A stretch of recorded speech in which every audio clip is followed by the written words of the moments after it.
I was a slave to women. I was a slave to teaching guys because it would give me so much validation. I'm not the creator of what is happening within me. Damn, I'm a slave to my competences. That's Pegman, an entrepreneur who realized he was being driven by external validation and that all of it was being fueled by a lack of self-worth. God created me only for one reason, to be the biggest loser, so other people can be successful. That was my identity back then. He started life believing that lie, just like so many of us do. I had this feeling of, okay, I can do something with my life. I said, okay, fuck university, I don't need any degrees. I realized, oh damn, I can teach guys how to pick up girls and make money with that. So I started my own company to teach guys how to pick up girls. Through all the success, all the external validation, a new voice started to break through. You can have 1 million of followers and still be miserable. You can have money and still be miserable.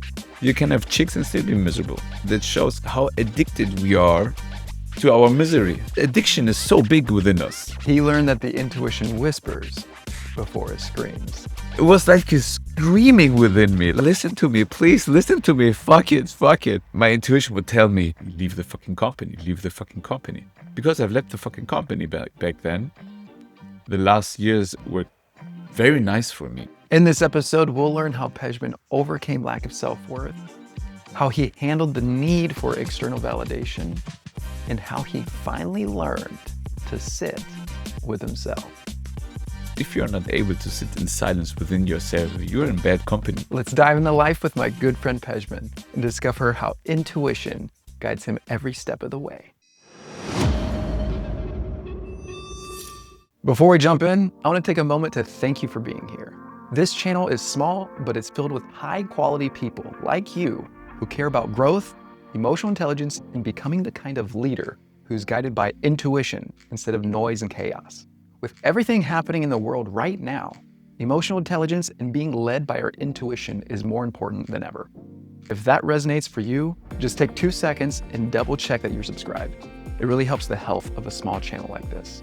If you have entrepreneurs or professionals in your life who you care about, people navigating through growth, stress, leadership, burnout, or big decisions, please share this episode with them. A personal share will support our community more than any algorithm ever could. Let's be guided by our intuition and dive into today's episode. Yes, sir. So Pegman, tell me about your background, like professionally. Where did it start? And I've been in your life in like these glimpses, so it'd be really cool to see kind of like more of the picture painted clearly. So let me jump back to high school actually, because kind of everything started there, but I keep it short. So in high school, I was this guy who was smoking, not only tobacco, also other stuffs, drinking, overweighted, and all the dreams, all the desires that I had back then, they were not reachable at all. You were a good time. At a great time. You were a good time. It was a great time. So I was very lucky though, because we're going to talk about that one more time anyways, but I had this urge within me. My body was screaming when I was in 10th grade that I have to repeat the class by my own will, just for the fun of it. There was like this scream from the day one when the 10th grade started that you have to do it. You have to repeat this class, repeat this class, repeat this class. For no fucking reason, just repeat this class. So I could go to high school. Because I went to high school, I met different kind of people, but still I was the same smoking weed guy, drinking, being lazy, not waking up in the morning, all of those stuff. And there's something in Germany where you have to do like a social service. So I did my social service I was with everything way too late, but I was very lucky. I've met this guy, Ole. I'm very thankful for this guy because he also was a pothead. He was smoking weed even more than me, but he was fucking ripped. And this was such a weird thing for me. How is this possible? How can you be such a pothead and be ripped? This makes no sense to me. Because of that, I started, to change my nutrition throughout him, start to work out throughout him. And all of a sudden I had this feeling of, okay, I can do something with my life. It's not like I'm not totally doomed to be the biggest loser on earth.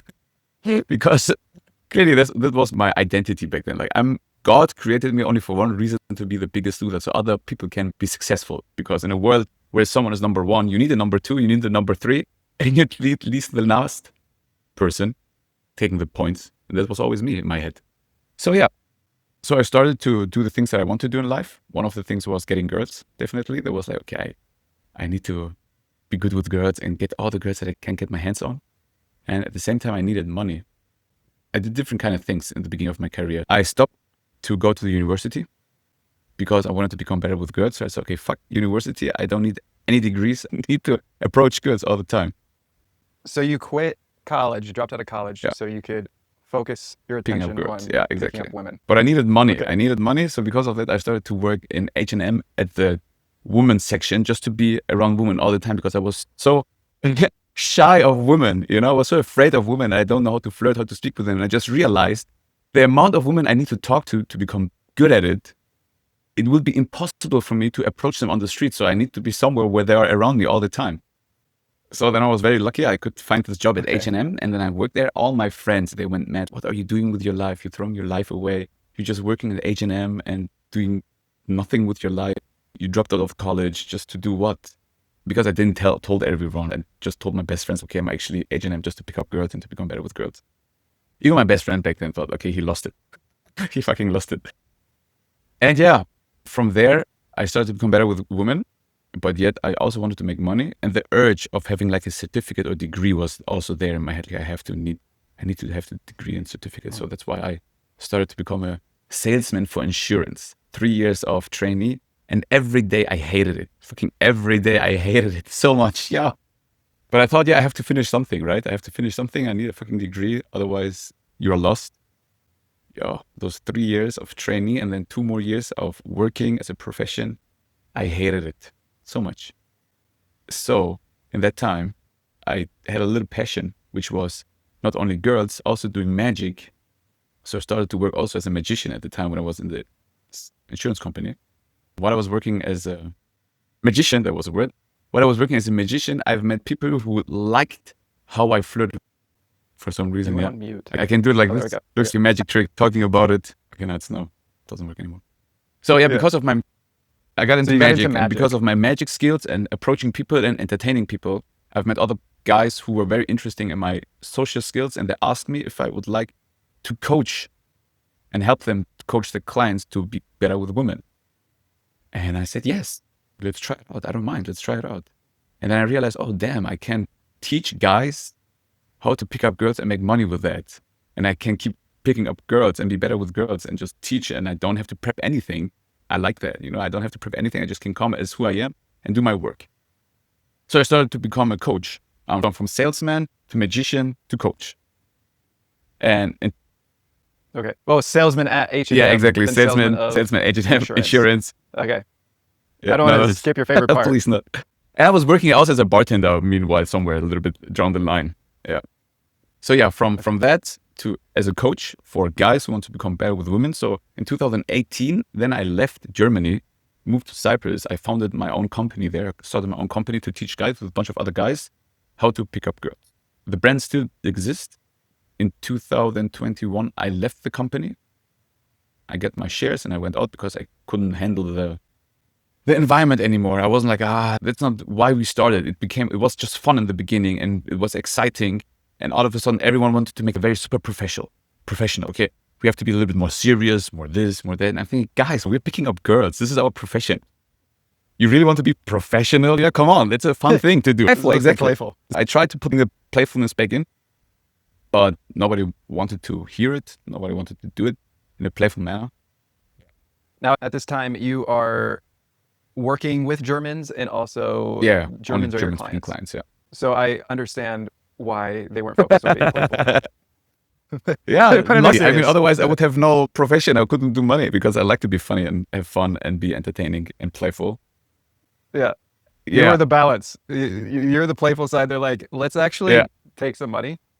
Let's have a system where we can take some money. But then they're like, okay, no more. And every time when I was talking to other entrepreneurs or stuff, the first thing of every idea always was, you cannot scale it perfectly. We shouldn't do this. And I'm thinking, dude, man, if you do what you like and do what is fun, then you will find a way how to scale it. Don't you worry about that right now. Let's first create the environment full of enjoyment, fun, whatever call it, how you want to call it. But anyways, I left the company to do it on my own with teaching guys how to become better with women.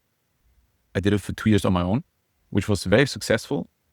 And then my business partner kind of, I don't know, he vanished. Let's say it's like that. He's back, but he vanished for a while. Okay. So there was no marketing anymore. There were no leads anymore. Did he didn't vanish with money? A bit, but he came back and he's now paying Okay. the dues. So everything is fine. Okay. So we are back on track, kind of. And I wanted to try out new things. I was like, okay, somehow this teaching the guys and always being this charismatic dude all the time is getting on my nerves. There are days I'm not that charismatic and shining and smiling. I think those days is typically when you text me. Yeah. I don't feel like Yeah. my normal self right now. So because of that, because there's a part within me, within all of us, I guess, which we maybe deny or think this is not who we are. And I was kind of a slave to women. At the one hand, I was also a slave to teaching guys because it would give me so much validation. I thought I need a break. I Yeah. need a break. Tell me about that, of like the validation. Like, what did it mean? I guess, where was the validation coming from? Like when they pick up a girl? Or because different what kind you of told things. them? I mean, first of all, they took the time to listen to me. One part of the validation. So my words have impact to them. And, that it brings me so much joy that I thought, damn it, I'm a slave to this habit or to this behavior, because I know if I have a bad day, the moment I have a call with my clients, I feel good again. So I'm not the creator of what is happening within me. The source of your good feeling Exactly. is coming from the clients, Exactly. which is that So, external validation. was the reason why I thought, okay, I need to take a step back out of this. And at the same time, I had Yeah. this voice in my head telling me if I could use my skills in a different niche, in a different branch, my life would even flourish even more. So there was also a kind of lack within me that I wanted more. So I thought I need to stop. But you had the feeling of like, the category that I'm starting to get success isn't really serious. So if I could do it in a different category, then therefore it's like another form of validation Kind of, your skill set. yeah. I thought if I would change the branch, the genre, the people, I could do the same work, but with less effort and more money. Okay. Sure. So I wanted to back up a bit about what you were saying with, like, you were getting validation basically when you would see other people kind of go down the same path as you, because you were like teaching them and showing them how to do the same thing that you That's one part knew. of the validation that I get. Exactly. Right. Yeah.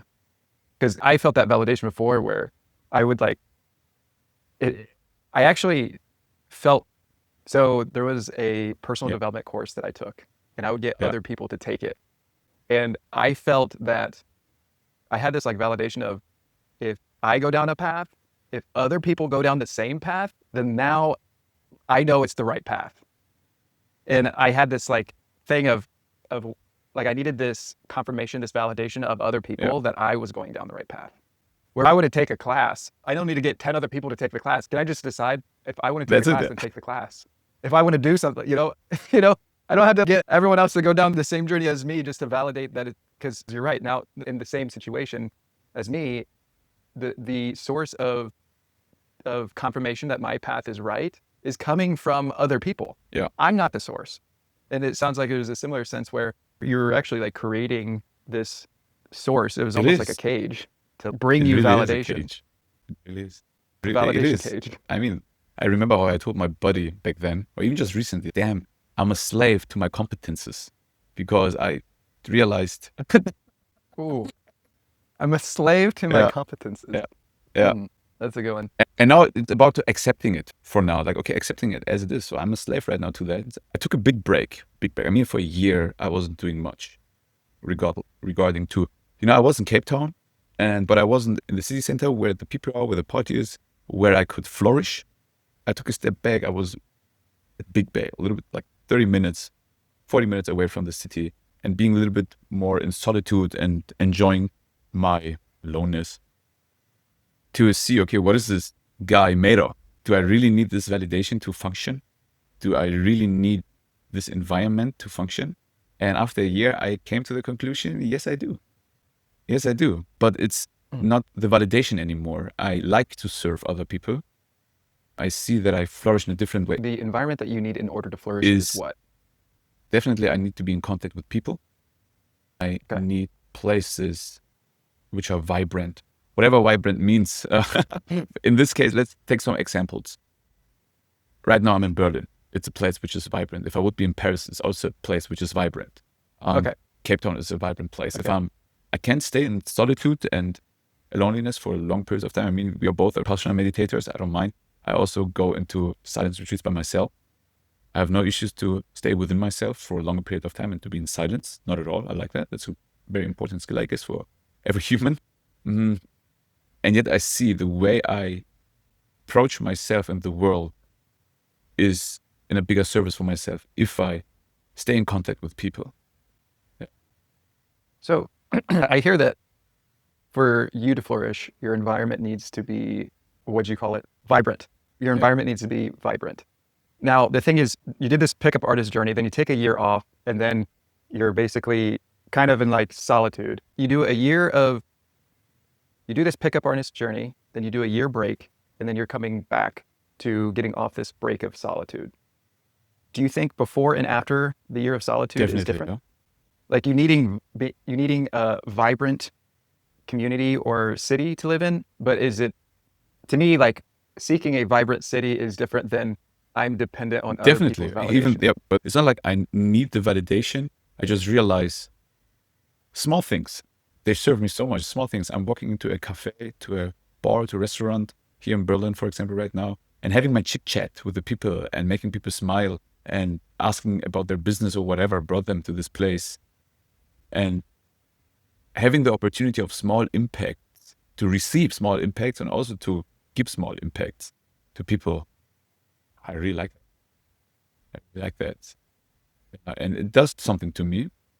And I'm not seeking it. Oh, I need it.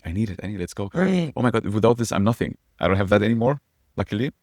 And yet I'm accepting like, okay, this is the clothing that fits me the most. I feel myself comfortable in it. So why should I push myself away from it? The comfort that I'm accepting and allowing myself, I haven't done this in my life. Usually it was always pushing myself back from the things that they're actually good for me. Always like pushing it back. Yeah. And now after this 1 year of solitude, let's look into myself, like truly, what is the truth right now? And can I live a life truthfully on the things which are serving me and say no to the things which are not serving me from moment to moment? Yeah. For me, I feel I went on a similar path where I got a lot of external validation from people. And that was my core source of really self-worth. And there was a point where I kind of took a hiatus of a lot of solitude. And now I'm starting, right now we're making a podcast. I'm wanting to make more content where the thing is posting anything has a lot of external validation. How many likes did you get? How many views did you get? Did people share it? Are people commenting? Are they commenting in a positive way? And so the thing is, the way I frame it in my brain is that needs to be the cherry on top. And I have to like identify what the ice cream is.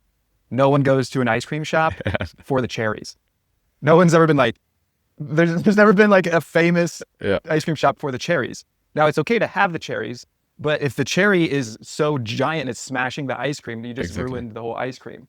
So to me, like having that external validation can be the cherry on top, but I got to know what's my real intention of why do I want to make content. The reason why I want to make content is because I want to dive deeper into consciousness, and I want to, to me, I can do that a lot myself. And it sounds like you've done the same with Vipassana, 10 days of no talking and meditating. We don't have to be alone forever, but it's okay to be alone. And really the source of peace, source of joy comes from us. And then with other people, that's just the cherry on top. Yeah. We're the source of the ice cream. Everyone else is the cherry on top. I agree. So last time I've talked to you, I kind of feel like you were towards the end of the transition of your year of solitude. Now you're back into Berlin. Are you going to be pursuing a different business, the same business with a different twist? Kind of, yeah. Funny though, my old business partners, they asked me if I can help them out. And in that moment, when they asked me, I thought, okay, I have to do money again because my funds are running out a bit and I get worried. So I have to do money, fuck it. And they approached me and asked me if I can help them out. I said yes. And just recently I told my buddy, yo, I need to be out in January. I can do this a little bit longer for you, but we have to find a solution because I'm not willing to keep doing it. So yeah. Okay. So right now you're back with your old partners until January. The plan is right now till January. It might be extended to Feb maybe. You know it by yourself. it's always like, it could be, I don't think it would be earlier, but maybe if I'm lucky, it could be even earlier, but I don't think so, because I will be in Vipassana for 10 days in December, and I have someone to train for to do the job that I'm doing. I'm doing the sales and doing structure right now, bringing into the sales, everything. Most part of it is done, but we don't have the new salesman. The one is in training. So take a little bit of time. That's fine. Yeah. And yeah. So the people who are listening, can you explain Sure. to them what Vipassana is, and then also explain how it's been so critical throughout your journey? So Vipassana is one of the profoundest meditation methods out there. I tried a lot of things. Really, I tried a lot of things. And from what I have experienced, it's just coming from my perspective, I haven't witnessed something that profound. There's something else which is similar profound to that, is the techniques which you find in Zen Buddhism. Zazen is also a very profound technique. And what I enjoy about Vipassana is its structure. So what is Vipassana? Basically is a structure to dive deeper into your own truth. What do I mean by that? And I mean the whole podcast called Intuition of a CEO. If you look at our body as a whole, there is lots of information. The whole body, everywhere is stored information. And we want to gain access to that information. And through Vipassana, what we do is we dive deeper into the perceiving of reality. What do I mean by that? Is you can, well, let me make another example. Have you seen someone, and we both have seen people who have the same problem in their life again and again and again, and somehow they're not developing. They try everything. They go to therapy, they go coaching, they do this, they do that, but yet still the same person. Still the same person. So why is that? Why is that? It's a question. Why is that some people, they would kind of never change it, and yet they put so much effort into the change?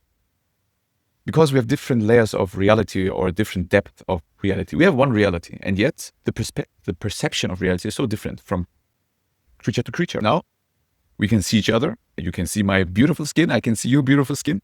And if I would zoom in, I could see the cells, but I can't see it with my eyes. But there is a cellular structure within my skin, right? And within my whole body. Right. I can go even deeper into this.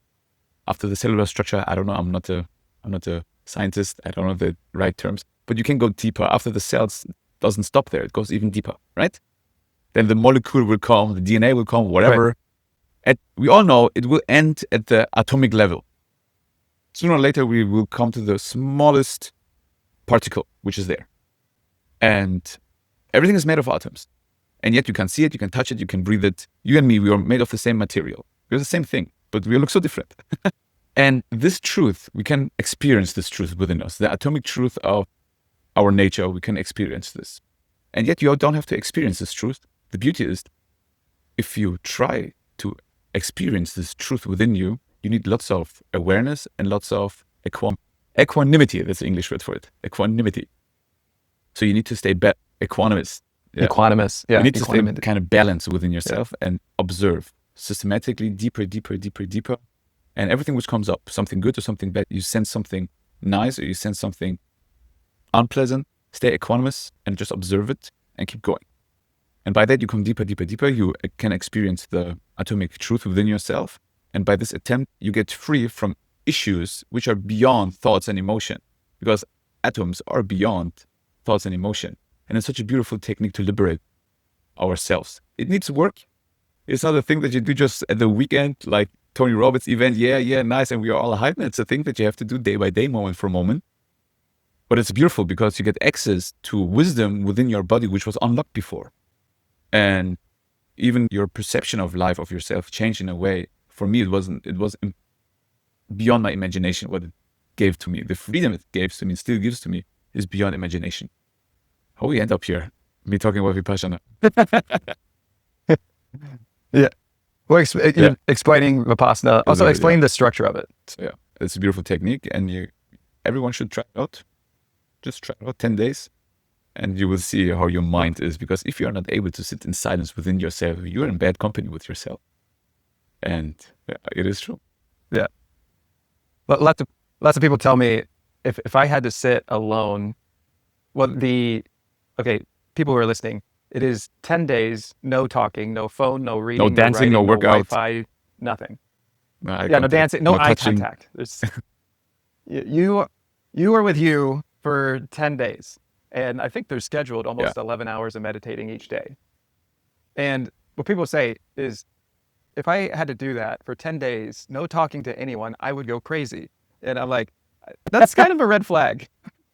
If I was with me for 10 days, I'd go insane. It's like when you expect everyone else to be with you all the time and then but you're not willing to be with you. And I had a big realization for that years ago is I was so afraid to be alone, be by myself. And one day I realized I have so many people who want to hang out with me, but I don't want to hang out with me. And and then I was like, okay, all these people think I'm super cool, but I just don't have the same perspective. And then it was like, all right, let's hang out with me for a while. And that was a big transition. And I don't know if you've ever heard people say you're the I average hate of the that. 5 people you hang out with the most. Yeah, I was like, well, if you let, what if you hang out with no one and it's just me, myself, and I? So now we're hanging out with 3 people. Like, Yeah. just let that happen. So I think that there is some validity to the idea of you are the average of the 5 people, but I think there's also to a point those 5 people are a Yeah. reflection of who you are. So there's like what you were saying, you were getting external validation from your clients. The thing is, the clients aren't really forming you. The clients were there because you had this internal Yeah. scarcity that you were seeking from them. So that was the point that there's a bit Of that they're a course. reflection of you. So it's interesting where like how I've been traveling, where most of the time I am alone, and it's like, okay, well, here's like 5 new people in this new city. It's like, oh, these people are a reflection of me. New town, see, same kind of Yeah. people, you know. Exactly. It's the So same for me. In the last years when I was traveling, actually was just focused on girls, girls, girls, girls. And I'm tired of that. So I'm very happy I changed that. But anyways, yeah, my Vipassana is a great thing. Don't there get me was a wrong. But yeah, go ahead. there was a point where Vipassana encouraged you to go into, what are we calling it? There was a point where Vipassana was encouraged, like you felt, there was a point where you felt after Vipassana, it gave you the courage to become a pickup artist. Kind of. So before Vipassana, I thought, okay, I will never be good with girls. Doesn't matter what I do. But I was already practicing to become better with women. But there's still this voice in my head telling me, because of how your body is structured, you will never be the greatest lover of all time, and you're not allowed to have the woman that you really want. You have to take the third option or the fourth option, but you can't have the first option. You can't go, this is the woman that I have to. Yeah. Because I am At best, you're going to get the pickings Yeah. after Batman. the kind of You're gonna be exactly. Robin. Not even Robin. The brother of Robin, maybe. Yeah. Robin's Robin. Yeah. And it was so deep in my system, so deep into my system, even the thought of it could be different, couldn't appeal to me. And what Vipassana did to me, it opened up a whole new life. All of a sudden, it was very much possible to have, it was very much allowed to have the woman that I really want. And now I was good enough for them, not anymore too bad or whatever you call it. So yeah, it's changed who I am as a person totally. So that was That was the first Vipassana. first Vipassana. Then you did another 10 days. And I feel like it kind of almost turned you the other way. I mean, till then I did a couple of Vipassanas right now. Different to tell, because before I did my second Vipassana, I did something which I do not recommend to do. I did my dog retreat. 5 days of 5 days of silence. Dark retreat? In utter darkness without food. And that's changed also a lot. Oh, you did? Yeah, without food. You did yeah. without food? Only water. Okay. I didn't know Yeah. people did it without Yeah. food. I've heard of darkness retreats, but not.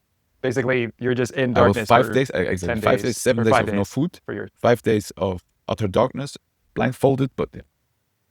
I don't recommend to do it. Do Vipassana. But yeah, every Vipassana, I mean, you're not by yourself. Every Vipassana changes so many things within you. And give you, Yeah, the structure change. Yeah. The structure stays identical, but you in this process, it changes. what happened after the second one, I was very much healed from a couple of different fears which came up to the surface through the dark retreat. But yeah, every Vipassana gave me so much wisdom, difficult to tell. Because I felt like there was a point where, with Vipassana, it gave you the courage to become a pickup artist. But then there was another one where you basically hit a point where you're realizing Yeah. what we were talking about with Yeah, the external validation, and then not needing that. You kind of like with the pickup artist saying like built your source of external validation, and then the next time it kind of helped you realize that helped you almost like identify that you built this source. I just can't tell which Vipassana led me to that because there were so many of different kind of stories that I needed to go through. Yeah. Oh gosh, well, I think 5 now. Okay. And you volunteered time for for how many? 2. The last time they asked me to be a coordinator. Hey, that was a heck of a challenge. That was a heck of a challenge. I remember that. Wow. That was interesting. That was really interesting. Yeah. I wouldn't do it again. If they asked me, I would do it, but then I do it, but I wouldn't. There are people who want to do it. I don't get it. There are people like, they have this, now I'm sitting at the front with the teacher. I am I have power. I have whatever, what I get from that AU. Just like, I don't know, man. So what's the normal layout? There's basically between 20 to 40 students. We have all men, all women, and then there's probably like 10 volunteers, and then one main teacher. Less. Probably 10 volunteers. We had about 30, 40 guys back then when I was coordinator. Then you have one male and female students, exactly. Students. Then you have one male and female coordinator, and then we had maybe with the female, with the male, approximately 8 to 10 people, volunteering and helping out, serving. Okay. And then there's you had 40 women and 40 men? Yeah, that's a big one. That's a big one.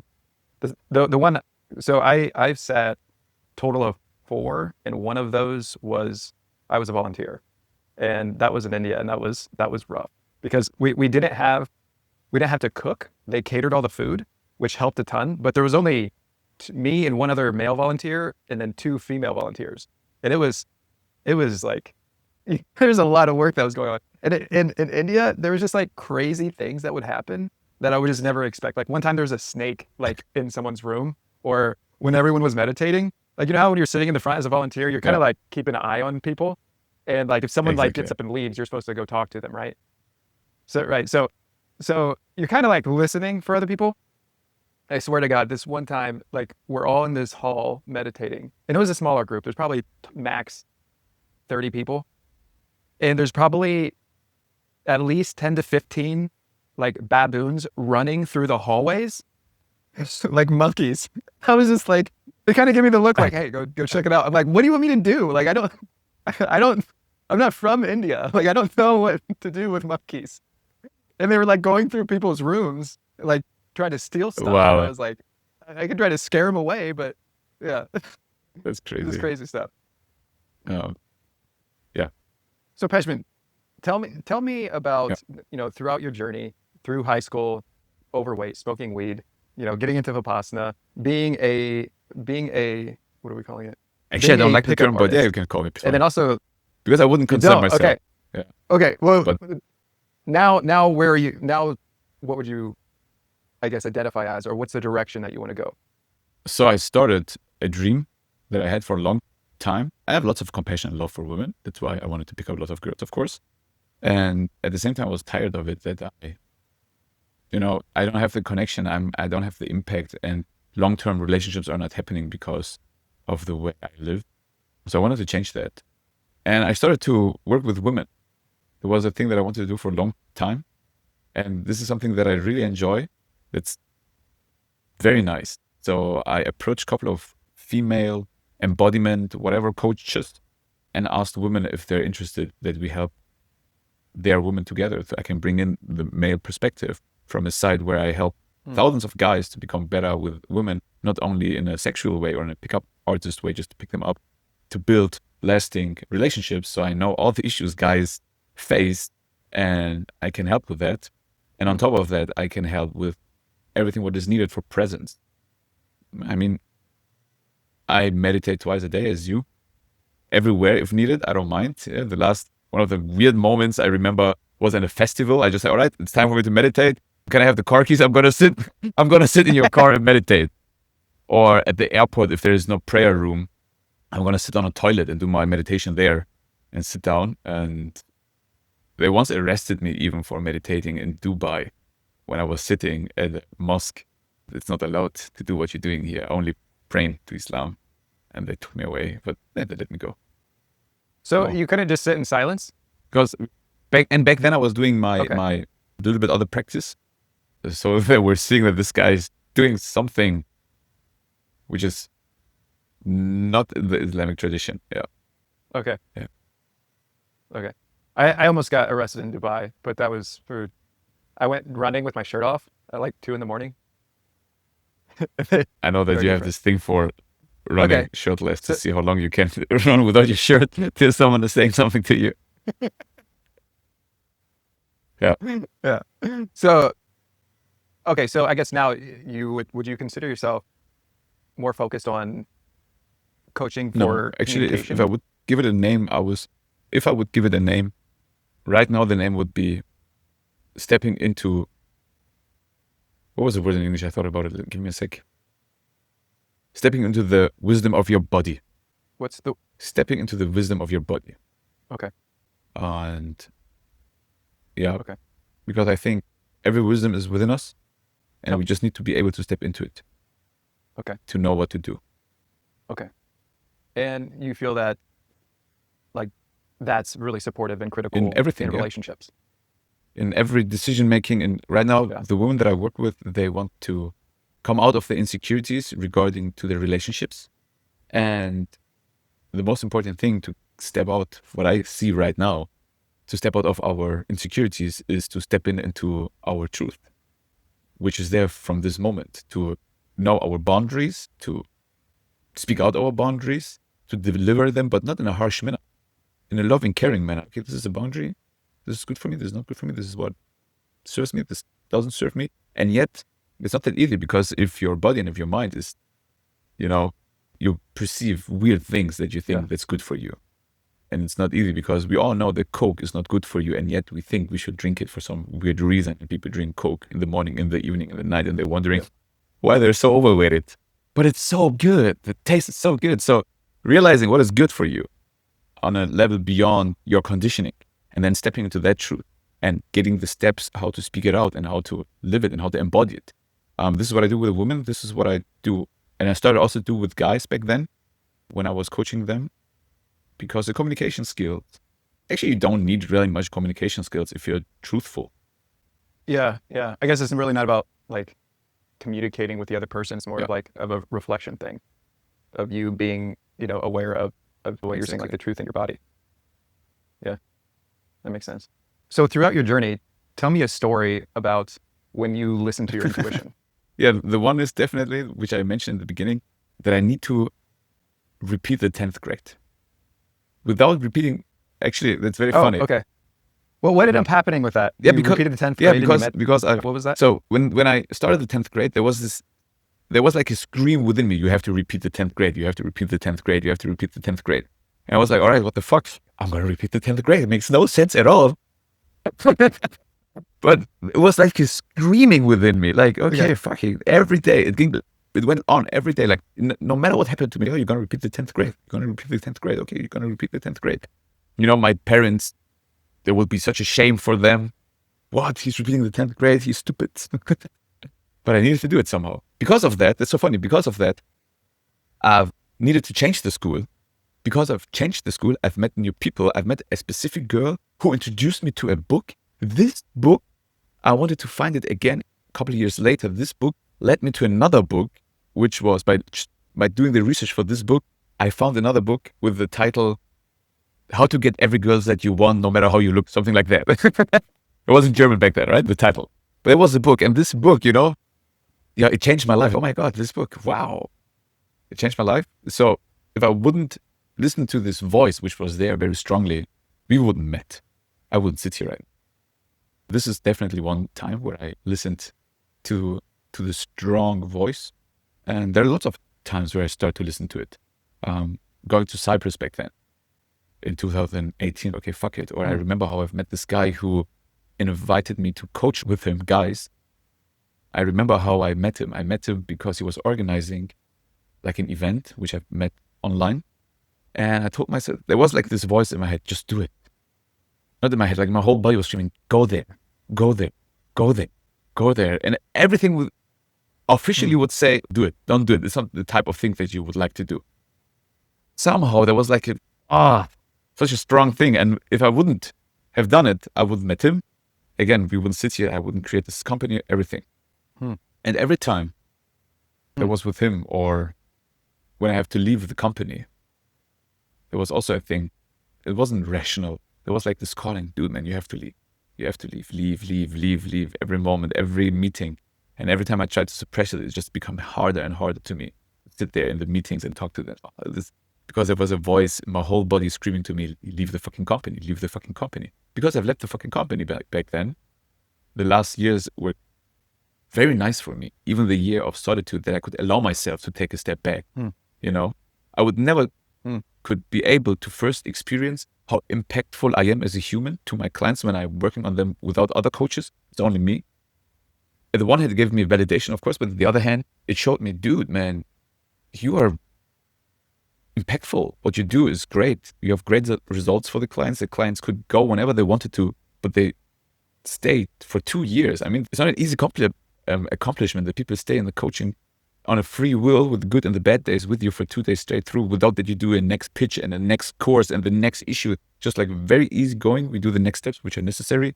You can leave whenever you want to, but they were impacted. Is it right? Impacted? You know what I mean? by my work that they stayed.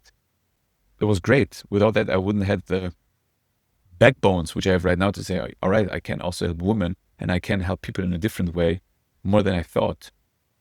Yeah. When your intuition is speaking, how do you know it's your intuition? Describe the feeling that you have. No, it's not a feeling. Is it a feeling? The feelings are kind of confusing me, actually.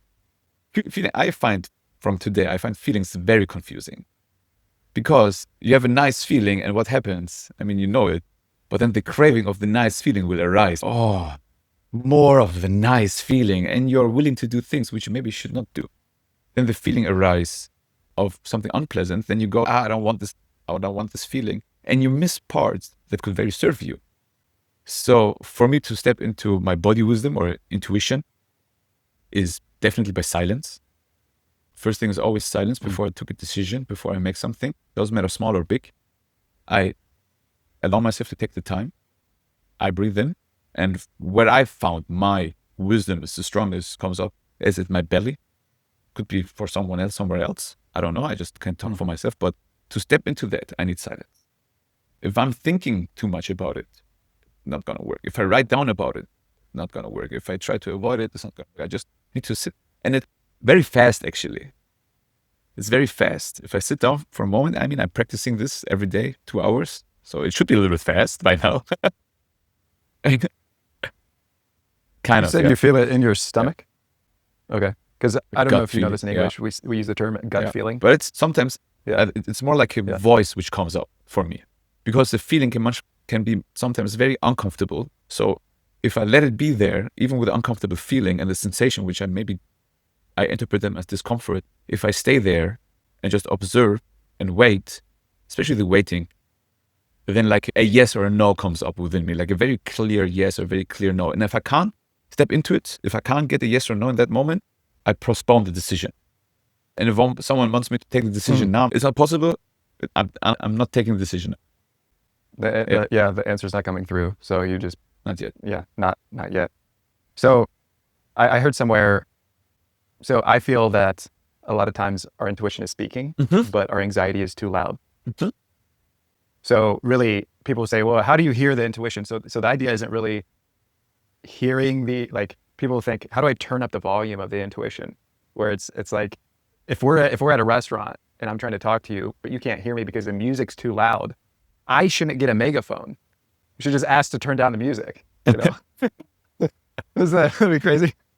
So I heard somewhere that the intuition speaks in statements, and the anxiety speaks in questions. The intuition speaks in statements. The anxiety, yeah, okay, makes sense, yeah. Because your intuition doesn't say, should you quit the business? If you the intuition says, quit, go out, like and now, you think I'm about telling it, you. when you ask yourself, like, what is the reason of life? Why am I in this situation? Every time you ask such a question, are you right now in a joyful state? Are you happy? No, you're miserable usually if you ask yourself. It's a good thing. Yeah, of course. If you ask yourself weird questions, you're actually in misery. okay, I see what you're saying when you're asking yourself, like what is the purpose Why of am I in life? this? What should I do with my life? Yeah, But yeah, go ahead. Yeah, the question, yeah. if question and statement, yeah. I would agree. Yeah. Okay, so tell me a story if you can, if you Oh, remember. I have so when many you of did them. not listen to your intuition. Just recently, you know, it's always longer. This list It's is always always longer. longer. Even there's much, sometimes there's like small things even. Like I had this intuition of, or this statement, let's say statement within me in a moment of silence that I should take this empty bottle of water with me. And I didn't, like, because then I thought myself, what the heck, why should I take this empty bottle with me? For no reason. I don't need it. And then I step out. 2 hours later, there's a situation where I would need this fucking water bottle, which came into my head. Like, I have those small things a lot, where I used to have. I try not to have them, but those stories I have a lot, but I have a bigger one. Going to Cape Town. And almost... Wait. What I happened didn't with took the it water with me, bottle? and I needed it because there was a situation where I need For to what? put water into something. I can't remember the details anymore. But there's so many of those stories where I should take something with me, some nonsense from my senses, from my understanding. And then it becomes very useful a couple of hours later, which I could never see how this could be useful. For example, a water bottle to fill in water into a hole, to do something with it, or to have water all of a sudden because I'm draining and there's nothing to drink or whatever. Weird things, like sometimes very weird things. But the bigger one was for me going to Cape Town. In 3 weeks, I'm going to fly to Cape Town. And I thought, let me be smart. Every time, actually, when I think, let me be smart, oh, everything, I will ruin everything. Yeah. Actually, that's a good thing. Every time, this is one statement, I'm telling you, this one statement, my body tells me, it's a big lie. Every time I'm thinking, let me do a smart move, let me be smart, it will end up in a disaster. Because now I want to be smart, and I want to keep doing the smart thing, even realizing actually it's bullshit what I'm doing here, but keep rolling with it. What happened? What happened? I wanted to go to Cape Town. And actually, I would like to stay long-term in Cape Town, more than 6 months because of my German citizenship. I am allowed to stay for 3 months and I can extend it for 1 month 3, but I would like to stay 9 months there. And I don't want to travel that much right now. I would like to stay in one place. So I thought, all right, what are the options? One option is to get a remote visa, work visa, remote work visa, like that. And so I went through what you need for the application and whatever. And there was something within me telling me, dude, don't. Fuck it. And I thought, you know what? Let me do a smart move. Oh, man, I needed to go to Germany to get I needed to get a new passport. But me not living in Germany, they gave me such a headache to give me a new passport. It cost me more than, and I needed it express. So I paid a lot of money, and it still took lots of time because they need to correspond with Cyprus, where I'm officially based. And they needed to talk to the embassy in Cyprus. That took weeks. So it took a long time. Then I needed to go to Cyprus to get a police clearance. And I needed to come back to Germany to go to the embassy and do so many things. And at the end, it was on Tuesday. This Tuesday, I was already like, why am I doing this? I'm so stupid. And on the way to do it, everything became so difficult. One obstacle after another. And I don't mind obstacles, right? But sometimes an obstacle is like, what the fuck? Why it's so heavy? And sometimes an obstacle comes, oh, nice, a nice challenge. Let's have fun with it. Let's see what we can do out of it. Like one obstacle after another, which was like very heavy. Like, what the fuck? Yeah. Life is against me. Yeah, you're like, of it's okay course. to turn obstacles into opportunity. It's also good to see like these are the street signs saying turn around, don't go. You're like, exactly, go. but now fuck it, I'm gonna do a smart move. Let me do a smart move. So I went on. Then on Tuesday, when I went I had everything together, all the papers, all the documents, everything they need. Even in the morning at the embassy to submit the application, they told us, okay, you need this like this, you need it like that. If you don't have it right now, go and do it now till it's your turn. Fulfill the application form as we want it. I did everything in the morning, done. And the moment I want to submit, she tells me 2 things. And I'm thinking, nah, what the fuck? honestly, now she's telling me, yeah, the process is going to take a little bit longer because of this, this, and this, and this. And while we are proceeding everything, we have to keep your passport. Thinking, what the fuck? You really want to keep my passport for fucking 10 weeks now? I can't stay here. I don't want to stay. I have plans.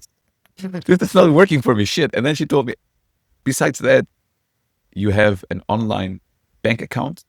Actually, we don't accept it. You might be lucky and the judge will still accept the online bank statements that you have, but they need to be signed and stamped by the bank itself.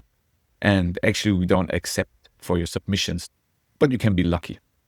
And I'm thinking, yo, no, you let me wait for over 10 weeks to get maybe the visa. I can't travel, I can't do anything, and then you will not give it to me at the end. And my intuition would tell me, just fuck it, bro. Fuck it, bro. Fuck it, bro. Listen to me. Please listen to me. Fuck it. Fuck it. And I couldn't because, I was so invested to being smart for so many weeks and months already that it wasn't easy anymore just to say, okay, fuck it. Right? Yeah. Like I came this far, just a little bit Yeah, more. I'm already there. Just let's let me get- push it one more time. I don't know what would happen if I had pushed it a little bit more. My smartness and which disaster I would navigate myself into. Damn. And that was the last one now I remember. So and then on that day, on Tuesday, I said, okay, fuck it. I changed my plans. I came to Berlin. Actually, I should be in Cyprus still right now, enjoying the sun, but I said, okay, I need to fix this now. Then you come to Berlin, do this, do that, do this. But even there's a gift in it because I could settle into Berlin for a week now and I could manage to do other things. But that's definitely one story I remember. Okay, this is what I'm doing here. That's bullshit. That's so bullshit. So, the original intuition plan was you would be As in South Africa as a right normal now. tourist. Exactly. Right, as a tourist, but you end up your South Africa trip Yeah, is it's not still delayed. delayed, And right? Because I they're mean, holding onto your passport. they Okay. don't anymore because it's okay, fuck Yeah. the process. I booked a flight on the 8th of December because otherwise I would be there in January or so. Maybe. Because I can't travel into the country. I can't move out of the country without my fucking passport. Yeah, there was definitely Right, a story right. which happened right now. Other small stories which happen all the time is regarding to food. Okay. Not that much anymore as they used to back then. But my body is screaming sometimes, please don't eat this. No, don't. And I Being guess from so. the States, we don't have that. Get It's the other to way. Like get Yeah. to for extra me, sauce. it's sometimes I just fuck that intuition telling me, and I'm telling myself, I know that I will have bellyache, but fuck it, let's do it. Shit. The regret is not that bad, it's okay. Yeah. So I still have something within me. My girlfriend's lactose intolerant, but she loves cheese. So she has these lactose intolerant pills or whatever. So I kind of she'll mention something or I'll see her kind of think about it. Yeah, and yeah, she's yeah. just like, Yeah, that shows actually, if you Jackson. look at it on a deeper level, that shows how addicted we are to our misery. Because we know this is leading me to misery. I know it, but I can't do it because the addiction is so big within us. And the long-term misery for actually, the I short-term shouldn't pleasure. do it, but it's so Yeah. good. That's why I do not trust my feelings. They lead me. That's true. I was thinking about that the other day of if we were to get everything that we wanted, like I guess like Vipassana would say craving, everything that we're craving, how Yeah. terrible our lives would be. Where let's think of like a little kid. If like what does a little kid want to eat? If a little kid wants to eat all candy, all ice cream, all sweets. The thing is, I kind of view it as like the universe or intuition is almost like trying to guide us Yeah. as like a parent would guide a child. And if we were to give the child everything they wanted, they'd be a terrible human would be. being. where if we got everything that we wanted, we'd be terrible people. I get people all the time of like, they'll say, I want to start this business, I got to shut it down, or I got to quit, or like the business was supposed to go this way, but it ended up not going that way. Where if it did go that way, and then you were constantly, everything you did, you got everything perfectly, you might be, there's a high chance, like you, at the minimum, you wouldn't be who you are right now. So the thing is, like, to me, the way I think about it is the person, like, there's some times in my life where I would reflect of like, man, I should have made these changes. Yeah. And I could have been like here. But the thing is, that means where I am right now is less than. And then this is, the person I am now is like not enough. It's in scarcity. And the person that I should have been or could have been is enough. where it's like, I just got to accept who I am. Exactly. I don't know who that other version of me is or could have been. And it's most likely, there's a chance it Yeah. might not have been a good person. Actually, the chances that there's some you like business. will be a dick is way bigger than you are the greatest person of our life, because everything gets into your head. I am life. I can create everything that I want. It happens how I demanded. 100%. 100%. There's no chance. Like, everything happened the way I wanted, and I'm such a humble person. I'm serving, I'm giving, I'm loving. No way. No way. You're in full control of everything. That's almost the opposite of being humble. And that's actually being a dictator. So thing is, like, you can't be a dictator and humble at the same time. Like a controlling dictator and be Gandhi at the same time. That doesn't work. No, definitely. Also, I agree. Yeah. If you could go back to that kid who is questioning if they should redo the 10th grade, what would you tell that version of Pegman about the value of intuition? Honestly, I thought about the question, and I came to the conclusion I shouldn't go back and talk to him. First of all, this child would be so ignorant, he wouldn't listen to me anyways. Yeah. And there are moments where I'm not satisfied with the outcome which I have right now. Yeah, I have to admit it. And yet what I have to do is accept what is there right now, because what is there right now is what is there right now. It cannot be any other way. And me going back means what I have right now is not there, for sure. Me going back and taking that child, smashing that child, shaking that child, screaming at that child, do whatever is needed, I don't know, to make him listen, would mean what is happening right now is not there. By that, I wouldn't accept what I have, what is. And this is always, I told my clients when they come to me and tell me, I should have met you years before. Now I'm 40, I'm 50. Imagine I would learn all the things that you told me with 18. What a life. Not true. It's a big lie. Because your life could have been worse, because maybe you're not mature enough back then to use the information wisely, and you will end up banging one girl after another and being a dad of children which you actually don't want, and have a wife which you don't want. You don't know the outcome of your actions in a total scale. It seems, if your head would start earlier, then your life could be greater. But also your life could be worse. I wouldn't told him anything. I wouldn't go back, tell him anything, to accept what is there right now. Yeah. I mean, really, you're seeing the version of yourself as that young Pegman is perfect exactly the way he is. And how he became now is the man. I wouldn't say that he was perfect back then. And I wouldn't say that. Well, yeah. We'll say worthy. Worthy is fine. Yeah, worthy. Let's say worthy. Because and I wouldn't say that I'm perfect. I'm worthy. Yeah. At the same time, you know it by yourself. Giving someone advice who's not asking for advice, it's gonna lead to nowhere. Yeah. I've noticed that, of wanting to see the level of the other person's mind of acceptance, and a lot of times they're not even seeking advice or asking for advice. Like, you know what you should do, whereas it's like, and really it was about me wanting that validation of, I feel so validated because I gave them this advice and now it changed their life. Or, really I was seeking them to say, wow, Tom, think that, that's a great idea. Yeah, I noticed that with me. And and also I want to treat my perspective and my advice almost as like gold. I don't need to be handing it out to anyone and everyone who's not even asking. Eat this food. Eat it. If someone's in this, I'm sure you've seen it in like the metro where people are handing out pamphlets that nobody wants. Like that's almost how I used to treat my own advice. Is like forced, like, here, like everyone's just like, no, it's okay, it's okay, okay. They're like taking it to be nice. Yeah, this is great. Oh, thank you. I'll totally check it out. Yeah, that book, I'll read it. Yeah. They're like, God damn, get me out of here. Like that's how I was treating my advice, is like just force feed it to everyone. Yeah. So I guess I like what you're saying of, not that you wouldn't go back. I guess what would you tell people listening now about the value of intuition? I think it's very healthy if we come to the conclusion as individuals that there's something within us and around us which makes this life happening.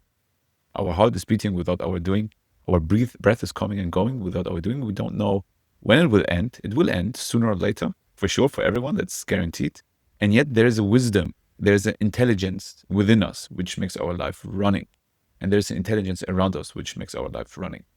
And I'm not talking about the intelligence of the head. I'm talking about the intelligence which is beyond or far, far greater than the head, because what is happening in our lungs, what is happening in our heart, what is happening in our stomach, all those things in our skin, there's an intelligence running this. It's not like the people are managing it in their head thinking, okay, digestion now, heartbeat now. Humans would be a disaster if everyone would have to do it by themselves. So something's managing us in a beautiful way. And I think intuition means being aligned or allowing this intelligent function for you and with you. And if people, whoever is listening right now, wants to have a good life for them, good life doesn't mean you will be successful. Good life means what is given to you, you can use it in the best manner. It's like a game of poker. Yeah. I think what you're saying, you said good life does not mean you will be successful. I think exactly, of that's what true. you I mean, choose as success in the way of how we perceive in the Western world success, like making money, being on top of everything, having millions of followers. You can have a million of followers and still be miserable. You can have money and still be miserable. You can have chicks and still be miserable. Yep. Yeah. There was a point where, for me, I was like, am I living the life that I want, or am I living the life that other people would desire? Because I'm like, I'm making decisions off of people would really like to do that thing, and I get to do it, but I actually don't really want to do that thing. There was a point where I got to Rio and I was like, do I want to be here, or do people want me to be here? Like, when I moved back to Rio, I was like, I feel like I'm beyond this chapter. That's fine. But it is that. Sorry, keep going. And along this being aligned, because it's not about what we get, it's about how we deal with it. It's like poker. I mean, you can lose a game with a very good hand, and yet at the same time, you can win a game with a very bad hand.